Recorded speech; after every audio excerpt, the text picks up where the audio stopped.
Once every 4 years, a competition rolls around that takes the world by storm. A competition that captures the world's attention to display sport's highest highs and lowest lows.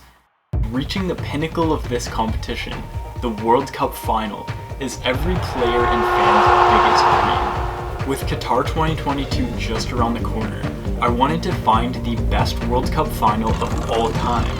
I did this by watching back every final back to 1950, taking into consideration all the factors that make for an incredible game. So let's jump straight into the list. We'll rapid fire the first handful so we can get right into the top 10. In last place, we've got the 1962 final. When you think of early Brazil teams, you think of jogo bonito, you think of beautiful, free-flowing attacking. This was not that. This match pretty much just felt like a competition of who could take the worst long shot. So unless you're into that, this game is definitely a pass. Next up, we've got the 1994 final, which can be summarized with one word: stalemate. Romario and Brazil struggled to find an answer for Italy's talented yet compact defense, and Italy didn't commit the numbers going the other way to challenge Brazil. The game went goalless to penalties, and Brazil lifted the cup after a fittingly mediocre set of penalties. Another pass. We've then got the 1990 final. Now this match is known as one of the most ugly and cynical finals, and it lives up to it. Neither team had any flow, and the game didn't open up until Argentina got not one, but 2 red cards. Ignore the prospect of Maradona versus Mateus and leave this one in the archives. Pass. Next up, we've got the 1958 final.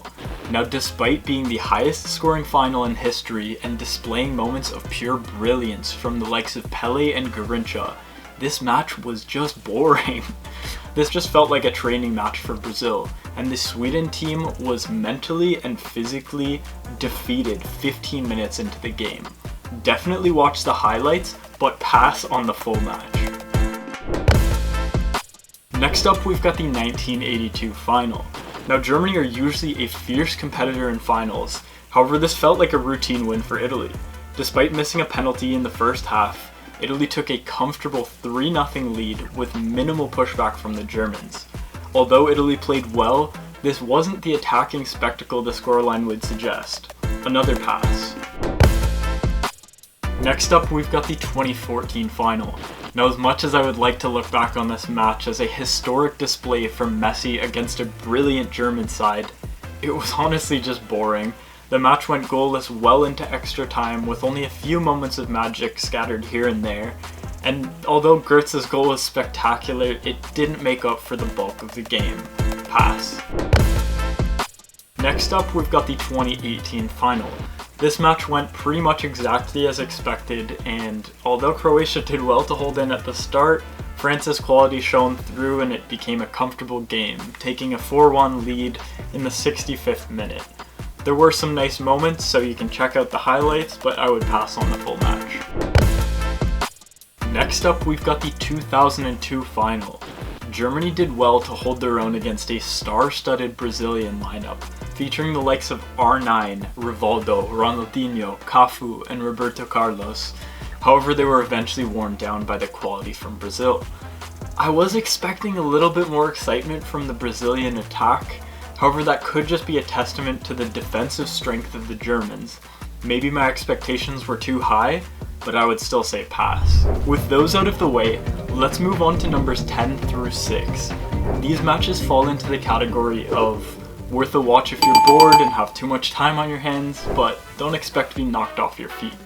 The first match that falls into this category is the 1978 final. The Argentines, in particular Kempes and Bertoni, put on an excellent attacking display, yet the Dutch side were able to fight back and pull the game to extra time.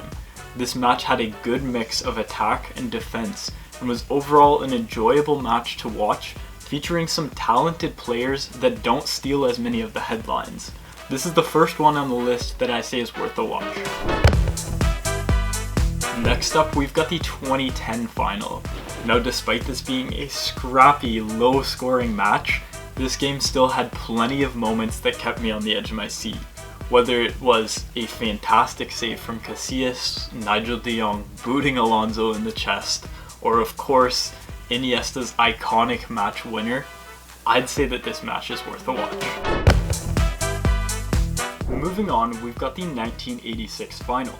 In what seemed like a dominant 2-0 win from Argentina, Germany managed to claw back 2 goals and send the game to extra time. In what was a surprisingly quiet game from Maradona, in arguably his best tournament ever, he managed to pick the pass in extra time that unlocked the German defense and sealed the win for Argentina. If you're looking for a match that truly captures the brilliance of Maradona, this is not it. However, it is an entertaining match and worth the watch. We've then got the 1970 final, which most people would describe as Brazil at their absolute peak. Brazil's attack was devastating and caused continuous problems for a very strong Italian defense. This match is worth a watch to see some of Brazil's greats in action, such as Jairzinho, Pelé, Rivellino, and Carlos Alberto, with some cracking goals throughout. Moving on to the final match of this category, we have the 2006 final.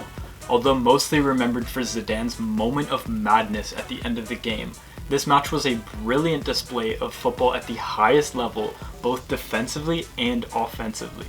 Both teams being stacked with world-class players, this match was an end-to-end masterpiece that could have went either way, right down to the penalties. That is well worth the rewatch. Moving into numbers 5 through 1, and our final category, we're shifting into a realm of matches that are worth making time to watch.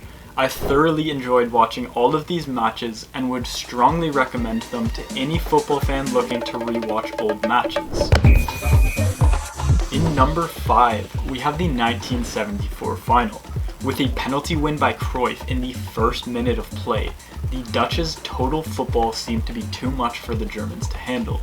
However, the German side did excellently to push back and take the lead before the first half even ended.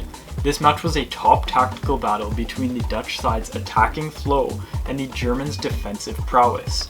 The second half did dwindle a little bit, however it still had many moments that make this an excellent rewatch. In 4th place, we have the 1966 final. This was an end-to-end match in which both fan bases saw their team on top for periods of the game. The German side had to score a late equalizer to force extra time, where Jeff Hurst went on to score a very controversial goal that arguably didn't cross the line. He then went on to add one more to secure the title for England. This was a very exciting final that featured the only hat-trick in World Cup history and is well worth the rewatch. In 3rd place, we have the 1998 final. Now, despite the 3-0 scoreline, this was a highly contested match that easily could have went Brazil's way on another day. After watching every World Cup final, I can confidently say that this performance by Zidane was the greatest individual performance from any player in a World Cup final. Zidane looked about 10 steps better than any other player on the field, and that is saying a lot when he shared the pitch with players like R9 and Rivaldo. Definitely worth the rewatch. In number 2, we have the 1950 final. As the first World Cup in 12 years due to World War II, there was extra excitement surrounding this tournament. This was also the only World Cup in history that did not have an official final. The winner was decided by a group of 4 finalists: Brazil, Uruguay, Spain, and Sweden, and Brazil was going into the final match in the lead, meaning that they only need a draw from this match and they're crowned champions. Brazil are also the hosts and attracted the largest audience to a match in history, with well over 200,000 people packing into the Maracana Stadium for the final. The first half stayed 0-0 and Uruguay held in. However, Brazil took the lead early in the second half, which pretty much secured them champions. Somehow, Uruguay found the strength to fight back and turned it around to make it 2-1. The Uruguayans managed to hold on and toppled Brazil in one of the greatest upsets in World Cup history.